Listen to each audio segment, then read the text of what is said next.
The SEC cyber disclosure rules leave companies confused. 1 year later, Deloitte denies hack claims amid BrainCypher ransomware allegations. And Microsoft and SAP are issuing patches for some critical vulnerabilities. This is Cybersecurity Today. I'm your host, Jim Love. 1 year after the Securities and Exchange Commission, the SEC, introduced stricter disclosure rules for cybersecurity incidents, many companies are still struggling to comply, leaving investors in the dark about critical details. A recent report by BreachRx reveals that only 16.9% of public companies filing 8K reports on cyber incidents have provided specific details on the material impact of those incidents in their business. Furthermore, 52% of these filings relied on generic boilerplate language, with just under half offering any information on how the organization was responding to the issue.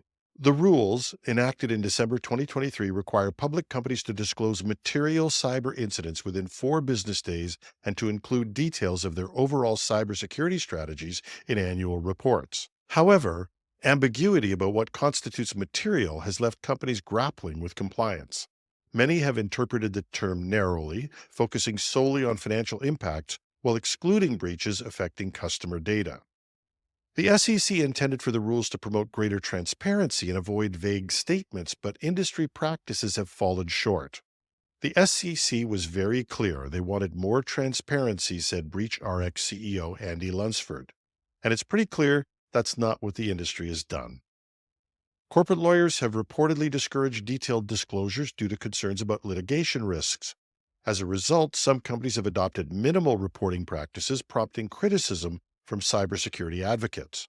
Notable exceptions, like Microsoft, have filed more comprehensive disclosures, setting a potential standard for the industry. Looking ahead, the SEC's enforcement of these rules remains uncertain, especially with a change in leadership on the horizon. While current Chair Gary Gensler has prioritized cybersecurity, incoming Chair Paul Atkins may take a different approach, raising questions about the long-term impact of the rules. For now, the lack of clarity and inconsistent compliance highlights the ongoing challenge of balancing corporate transparency with legal and operational concerns. Deloitte has denied allegations from the BrainCypher ransomware group, claiming the theft of over 1 terabyte of data. The group added Deloitte UK to its Tor leak site, alleging they had exfiltrated a trove of compressed data. In a statement, a Deloitte spokesperson emphasized, "Our investigation indicated that the allegations relate to a single client system which sits outside of the Deloitte network. No Deloitte systems have been impacted." The company continues to investigate the matter. The BrainCypher ransomware group has threatened to release the data in 5 days if a ransom is not paid. The group, active since at least April 2024, has a track record of high-profile cyber attacks, including a June breach of an Indonesian data center that disrupted 210 critical government services, causing widespread delays. Despite initially demanding an $8 million ransom, the group later released a decryptor for free. Cybersecurity researchers, including those at Group 1B, suggest connections between BrainCypher and other ransomware groups such as Estate Ransomware and SenseiQ. Shared stylistic elements in ransom notes and overlapping technologies on their Tor sites support this hypothesis. This isn't the first time Deloitte has faced hacking allegations. In September, the Intel broker threat actor claimed to have stolen sensitive data from the firm, but Deloitte refuted the claims, saying no sensitive data was compromised. But in 2017, the company did suffer a significant breach where a hacker got access to admin credentials, which exposed confidential client emails and other sensitive information, leading to a severe reputational hit. The ongoing BrainCypher allegations placed Deloitte's cybersecurity measures under scrutiny once again, though the company firmly maintains its network remains unaffected. And Microsoft and SAP are issuing patches for some critical vulnerabilities.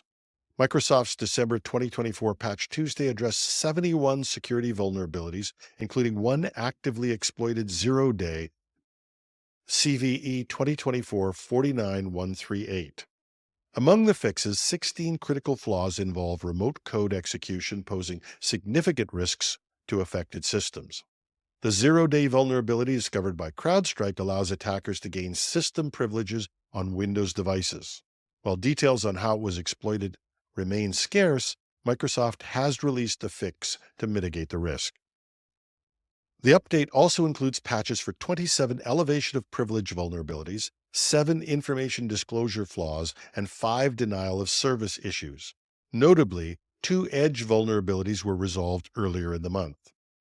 Given the severity of these flaws, users and organizations are urged to apply the patches immediately to protect against potential exploits. In addition to these security updates, Microsoft released non-security updates for Windows 10 and 11, which address performance and functionality improvements. And SAP has released patches for 16 vulnerabilities as part of its December 2024 Security Patch Day, including a critical server-side request forgery SSRF flaw in NetWeaver's Adobe Document Services. The vulnerability, tracked as CVE 2024-47578 with a CVSS score of 9.1, could allow attackers with administrative privileges to exploit the system by sending crafted requests through a vulnerable web application.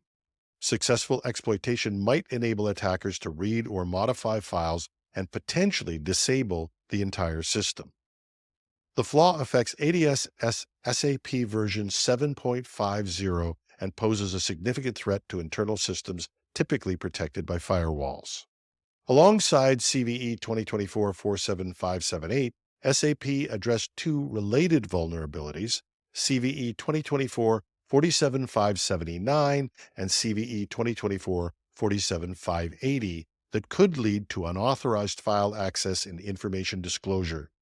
Other notable fixes include a cross-site scripting vulnerability, CVE 2024-47590, but a CVSS score of 8.8 in Web Dispatcher, and an information disclosure issue, CVE 2024-54198, with a CVSS score of 8.5 in SAP NetWeaver Application Server. SAP has reported no active exploitation of these vulnerabilities in the wild.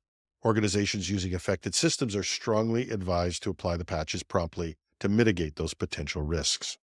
There's a lot going on. And that's our show for today. You can find links to reports and other details in our show notes at technewsday.com.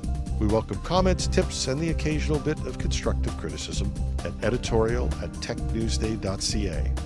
I'm your host, Jim Love. Thanks for listening.